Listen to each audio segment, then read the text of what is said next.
Hi friends, మీకోసం మళ్ళీ ఇంకో రెసిపీతో వచ్చానండి. అదేంటంటే సామదుంపల కర్రీ చేశాను ఈరోజు.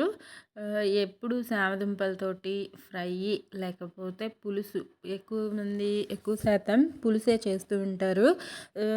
అలా కాకుండా నేను ఈరోజు డిఫరెంట్గా కాస్త మార్చి కర్రీ చేశాను నా స్టైల్లో. ఒకసారి చూసి ట్రై చేయండి. ఇలా కూడా బాగుంటుంది, చాలా బాగుంటుంది. మీరు ట్రై చేసి మీకు ఎలా కుదిరిందో నా కామెంట్స్లో పెట్టండి. ఇదైతే మసాలా కర్రీలా చేశానన్నమాట.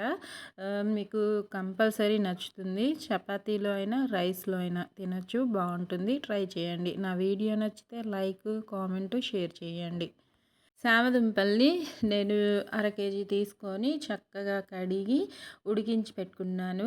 ఈ ఉడికించి పెట్టుకున్న సామదుంపల్ని ఇంకా పులుసు అంతా తీసేసుకోవాలి కదా, తొక్కంతా తీసేసుకొని వాటిని పీసెస్లా కట్ చేసుకుంటాను. చూపిస్తాను ఇప్పుడు మీకు వీడియోలో క్లియర్గా. ఒక చేత్తో తీయడం కష్టం కదా, ఇంకా నీట్గా అన్నీ తీసేసుకొని నేను ఇలా కట్ చేసుకున్నాను. మీకు ఎలా నచ్చితే అలా పీసెస్ కట్ చేసేసుకోండి. ఇంకా కట్ చేసేసుకొని ఈ కర్రీ కోసము నేను టొమాటో, ఉల్లిపాయలు చూపించడం మర్చిపోయాను. ఉల్లిపాయలు మీడియం సైజ్వి 2 సరిపోతాయి. టొమాటోస్ 3 మీడియం సైజ్వే. పచ్చిమిర్చి 2 సరిపోతాయి. స్పైస్ ఎక్కువ ఉంటే 2 సరిపోతాయి, తక్కువగా ఉంటే ఒక 3 తీసుకోండి, సరిపోతుంది. ఎక్కువగా అవసరం లేదు. ఆయిల్ ఒక 4 స్పూన్స్ దాకా వేసాను, పెద్ద స్పూన్ తోటే వేసేసుకొని ఈ టైంలో జీలకర్ర 1 స్పూన్ వేసుకున్నాను. దీంట్లో తాలింపు గింజలు అవసరం లేదు, మసాలా కర్రీ కాబట్టి అంత ఇంపార్టెంట్ అవసరం లేదన్నమాట.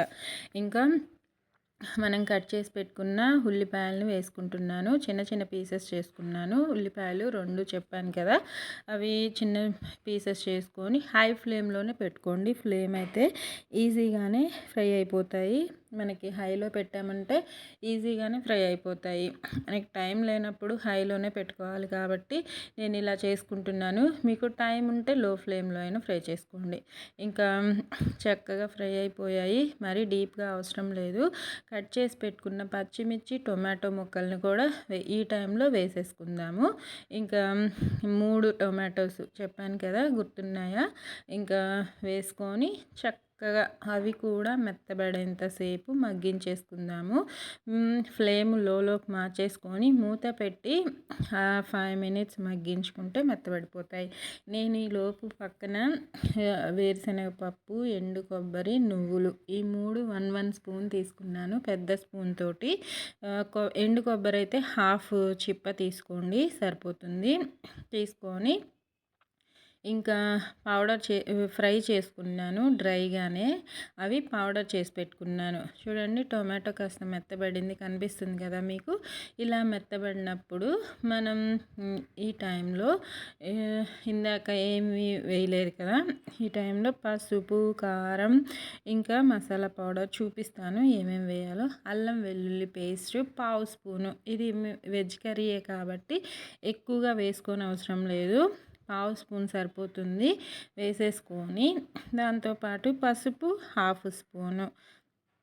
నేను వేసే ఇంగ్రీడియంట్స్ నేను చేసే కర్రీకి కరెక్ట్గా సరిపోతాయి. 1/2 కేజీ సామదుంపలకి నేను వేసే క్వాంటిటీస్ కరెక్ట్గా సరిపోతాయి.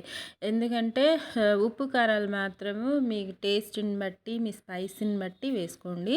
నేను 1.5 స్పూన్ కారం వేసుకున్నాను, కరెక్ట్గా సరిపోతుంది. ఇంకా మసాలా పౌడర్ వేస్తాను.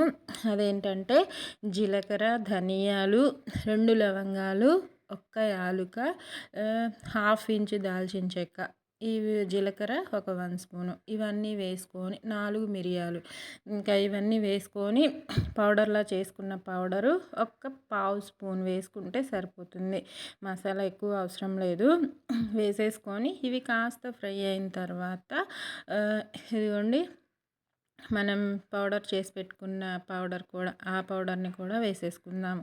వేరుశనగపప్పు, ఎండు కొబ్బరి, నువ్వులు వేసిన పౌడర్ అన్నమాట.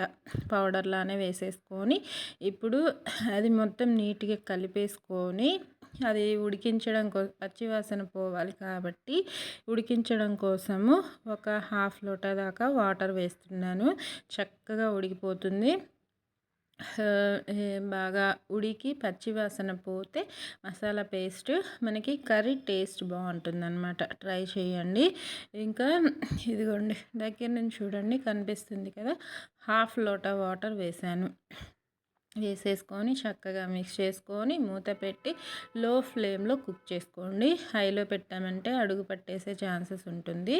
ఇది కలుపుకున్న తర్వాత మనం కట్ చేసి పెట్టుకున్న సామదుంప పీసెస్ని కూడా వేసుకోవాలి. ఒక్క 5 మినిట్స్ ఉడికించుకోండి. 5 మినిట్స్కి చూపిస్తాను టెక్స్చరు ఎలా ఉంటుందో. ఇదిగోండి ఇలా ఉన్నప్పుడు ఎక్కువసేపు ఉడికిస్తే మరీ కర్రీ గట్టిగా అయిపోతుంది, మళ్ళీ వాటర్ వేయాల్సి వస్తుంది. అందుకే 5 మినిట్స్ సరిపోతుంది, ఎక్కువ టైం కూడా అవసరం లేదు. ఇలా ఉన్నప్పుడు మనం ఉడికించి కట్ చేసి పెట్టుకున్న సామదుంప పీసెస్ని కూడా వేసేసుకుందాము. వేసేసుకొని ఒకసారి కలిపేసుకొని ఇంకా దీంట్లో మనం వేయాల్సిన మసాలాస్ కూడా అన్నీ అయిపోయాయి. ఇంకా ఇంకా సాల్ట్ వేయలేదు. మెయిన్ ఇంగ్రీడియంట్ ఇదే కదా, అన్నేసి చూడు నన్నేసి చూడండి అంటుందంట సాల్ట్. ఇంకా సాల్ట్ కూడా తగినంత వేసుకొని కర్రీకి సరిపడా ఒక 2 స్పూన్స్ అంత వేసాను. మీ టేస్ట్ని బట్టి వేసుకోండి. మిక్స్ చేసుకొని మూత పెట్టి లో ఫ్లేమ్లో 7 మినిట్స్ కుక్ చేసుకోండి. ఎక్కువసేపు అవసరం లేదు, ఆయిల్ పైకి తేలితే సరిపోతుంది. మన కర్రీ అయిపోయింది అని తెలియడం కోసం ఆయిల్ పైకి తేలితే ఏ కర్రీలో అయినా అది ఇంకా లాస్ట్ స్టేజ్లో ఉన్నట్టు అనమాట. చూపిస్తాను చూడండి టెక్స్చరు. ఆయిల్ పైకి తేలుతూ రెడీ అయిపోయింది.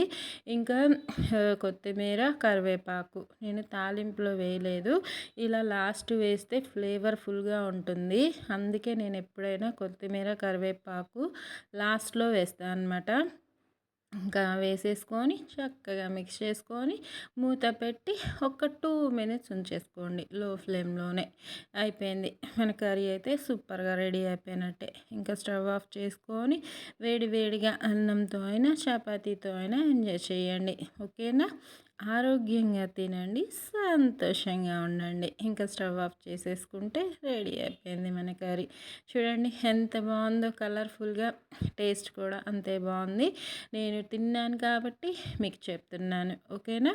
నా వీడియోస్ వంటలు నచ్చితే సపోర్ట్ చేయాలనిపిస్తే సబ్స్క్రైబ్ చేసుకోండి.